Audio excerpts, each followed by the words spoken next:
Hello all, welcome to my channel. మాటలు మన జీవితంలో చాలా ముఖ్యమైన పాత్రను పోషిస్తాయి. మీరు బాగా మాట్లాడితే, మోటివేషనల్గా మాట్లాడితే మీ మాటలు చాలామంది వ్యక్తుల్ని, పరిస్థితుల్ని కూడా మార్చేయగలవు. అలాగే మీలో ఉండే ఈ కమ్యూనికేషన్ స్కిల్స్ని, స్టేజ్ ఫియర్ని ఎప్పుడైతే మీరు కంప్లీట్గా పోగొట్టుకుంటారో అప్పుడు మీరు మీ ప్లేసెస్ నుంచి ఎప్పటికప్పుడు అప్గ్రేడ్ అవుతూనే ఉంటారు. మనలో చాలామంది టీచర్స్ కానీ, జనరల్స్గా స్టూడెంట్స్ కానీ చెప్పేది ఏంటంటే, ఎవరి ముందైనా నాకు మాట్లాడాలంటే భయం, లేదు ఇంగ్లీష్లో మాట్లాడాలంటే భయం, ఒక డెమో ఇవ్వాలంటే భయం, లేదు స్టేజ్ మీద ఒక చిన్న స్పీచ్ చెప్పాలంటే భయం. ఇలా ఎప్పుడు ఏమడిగినా మనం రకరకాల సాకులు చెప్పుతూ తప్పించుకుంటూ తిరుగుతూ ఉంటాం కదా. ఎవరైనా ఎప్పుడైనా ఒక టీచర్ని మాట్లాడమంటే, అమ్మో నేను ఎల్కేజీ టీచర్ని, నేను మాట్లాడలేను, లేదు నేను ప్రైమరీ టీచర్ని, నేను మాట్లాడలేను, నేను మ్యాథ్ టీచర్ని అండి, నేను ఏం మాట్లాడతాను, ఇలా వింటూ ఉంటాం. జనరల్గా మనం మనుషుల మధ్య మాట్లాడడానికి మనకు వచ్చేది ఒకే ఒక్క సిచ్యువేషన్. ఆ సిచ్యువేషన్ని మనం కరెక్ట్గా యూజ్ చేసుకుంటే ఖచ్చితంగా మన జీవితంలో అదొక మైల్ స్టోన్ అవుతుంది, లేదా మీ కెరీర్లో నెక్స్ట్ స్టెప్కి అది మొదలవుతుంది. కాబట్టి మనం మాట్లాడే మాటలు, మాట్లాడే ప్రదేశం, ఇవన్నీ కూడా ఎప్పుడైతే మనము మన మీద నమ్మకాన్ని ఎక్కువగా పెంపొందించుకుంటామో ఆటోమేటిక్గా చాలా చిన్న విషయాల్లో కనిపిస్తాయి. మనలో మనం ఈ చెప్పుకునే సాకులన్నీ పక్కన పెడితే నేను మీకు ఒక చిన్న స్టోరీ చెప్తాను. సో స్టోరీ అయిన తర్వాత మీకు అర్థమైపోతుంది నేను చెప్పాలనుకున్నది ఏంటి అన్నది. సో స్టోరీ వచ్చి ఇది నేను పీజీ చేస్తున్నప్పుడు చదివిన ఒక స్టోరీ, నా మనసుకి బాగా నచ్చిన స్టోరీ అనమాట. ఆ స్టోరీ నేను చదువుతున్నప్పుడు ఎంత ఇన్స్పైర్ అయ్యానంటే, అబ్బా ఈ స్టోరీ నేను ముందే ఎందుకు చదవలేదు అనిపించింది. సో అలాంటిది మీకు ఒక చిన్న స్టోరీ చెప్తాను, ఖచ్చితంగా ఇది మీకు ఉపయోగపడుతుంది. ఈ స్టోరీ మొదలుపెట్టే ముందు మీకు ఒక ప్లేస్ గురించి చెప్పాలి, ప్లాచిమడ. ఈ ప్లేస్ వచ్చి తమిళనాడు అండ్ కేరళ బోర్డర్లో ఉందన్నమాట. ఈ స్టోరీ కోసం మనం ఒక 20 సంవత్సరాల వెనక్కి వెళ్ళాలి. 1998లో మీకు కోకోకోలా కంపెనీ తెలుసు కదా, చాలా ఉత్పత్తులు మనం చూస్తున్నాం. ఈ కోకోకోలా కంపెనీ చూడండి, గ్లోబల్ లెవెల్లో దీనికి చాలా ఫేమ్ ఉంది. One of the biggest company ఈ వరల్డ్లో, ఎందుకంటే దాని సప్లై అలా ఉంటుంది. సో ఈ కోకోకోలా కంపెనీ ఏదైతే ఉందో ఇది ఈ కేరళ అండ్ తమిళనాడు బోర్డర్లో ఉన్న ప్లాచిమడ అనే ఒక పల్లెటూరులో, ఒక విలేజ్లో తమ బ్రాంచ్ని మొదలు పెట్టాలనుకున్నాయి.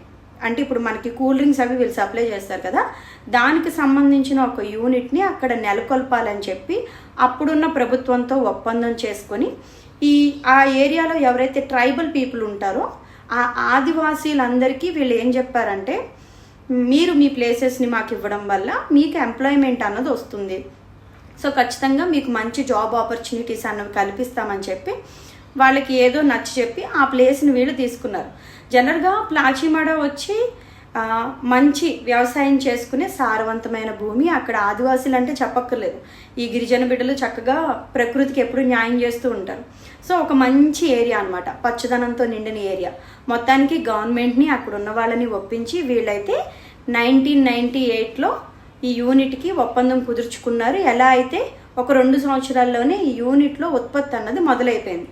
అంటే 2000 సంవత్సరానికి వచ్చేసరికి ప్లాచిమాడలో ఈ కోకోకోలా కంపెనీ అన్నది ఎస్టాబ్లిష్ అయిపోయింది.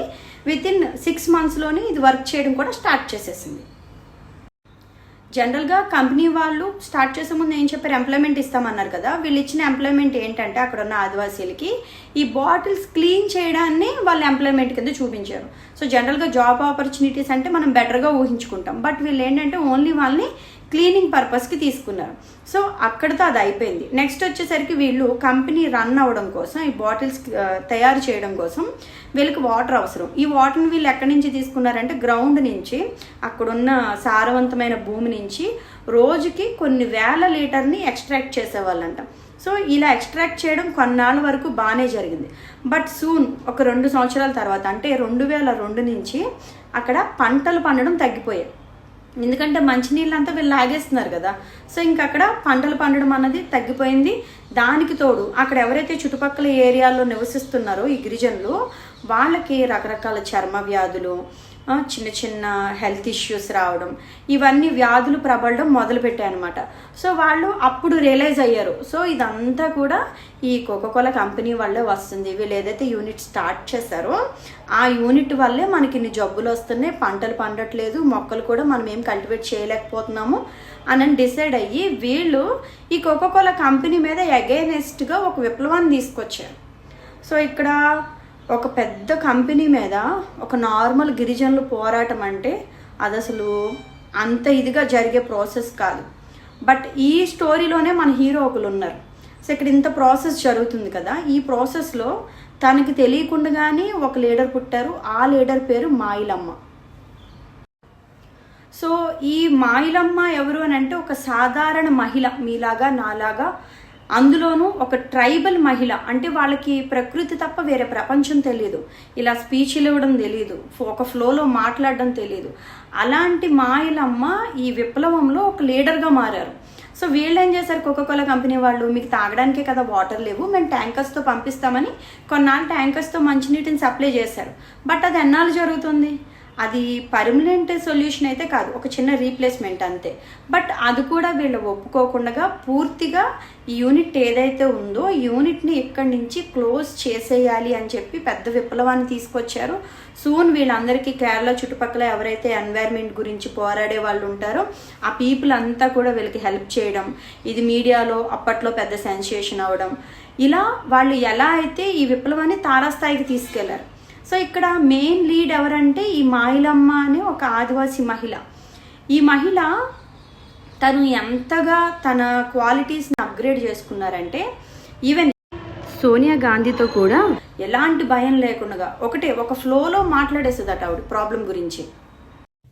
ఈ ప్రాబ్లం వచ్చినప్పుడు ఇందిరాగాంధీతో ఈ మాయిలమ్మ మాట్లాడిన మాటలేంటో తెలుసా, నా ఇంటి ముందు ఒక చిన్న బావి ఉండేది, ఆ బావిలో వాటర్ని నేను నా ఫ్యామిలీ మొత్తం కూడా తాగేవాళ్ళము. ఇప్పుడు మీరు ఈ కోకోకోలా లాంటి కంపెనీకి పర్మిషన్ ఇవ్వండి, అవసరం అనుకుంటే అవార్డు కూడా ఇవ్వండి, బట్ ఇప్పుడు మేము ఏదైతే వాటర్ తాగి బ్రతికే వాళ్ళమో ఆ వాటర్ బాగాలేదు, మీరు అలాంటి వాటర్ని అయితే తిరిగి తీసుకురాలేరు కదా అని అడిగిందంట.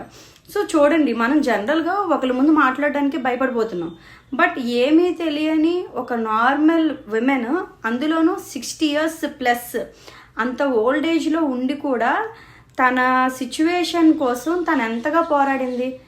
ఇలాంటి స్టోరీస్ విన్నప్పుడు అనిపిస్తుంది ఏంటంటే మనలో కూడా అంతే మంచి క్వాలిటీస్ ఉంటాయి, వాటిని మనం ఎలాంటి సిచ్యువేషన్స్లో బయటికి తీసుకురావాలన్నది మన మీద ఆధారపడి ఉంటుంది. సో ఆ రోజు మాయిలమ్మ చేసిన ఆ పోరాటానికి ఎలా అయితే 2004లో ఆ కోకోకోలా యూనిట్ అన్నది క్లోజ్ చేసేసారు. సో దానికి సంబంధించిన ఏవైతే నష్టపరిహారం ఉందో అక్కడున్న ఆదివాసీలకి అందించడం, దాన్ని మొత్తానికి ఆ కంపెనీ అన్నదాన్ని లేకుండా చేశారు. సో చూడండి, నార్మల్ పీపుల్ వాళ్ళు తలుచుకుంటే ఎంత పెద్ద విప్లవాన్నైనా ముందుకు తీసుకెళ్ళగలరు. ఇలా ఏమీ తెలియని వారు కూడా తమను తాము ఒక లీడర్గా మార్చుకోగలిగారు. ఈరోజు ఆవిడ 2007లో చనిపోయారు, బట్ ఇప్పటికీ మనము ఆవిడ గురించి మాట్లాడుకుంటున్నాం. అది కూడా ఎక్కడో కేరళలో ఉండే ఒక ట్రైబల్ ఆదివాసీ మహిళ మాయిలమ్మ కోసం మనం ఇక్కడ తెలుగులో మాట్లాడుకుంటున్నాం. సో మనలో కూడా ఇన్సైడ్ ఒక వారియర్ ఉంటాడు. సో ఆ వారియర్ని ఎప్పుడు బయటకు తీసుకురావాలన్నది మన చేతుల్లోనే ఉంటుంది. నేను నా వీడియోస్లో చెప్తూ ఉంటాను, సర్టెన్ సిచ్యువేషన్ వచ్చినప్పుడు ఇదే ఇంకా చావో బ్రతుకో అన్నప్పుడు ఖచ్చితంగా మనలో ఉన్న క్వాలిటీ అన్నది బయటకు వస్తుంది.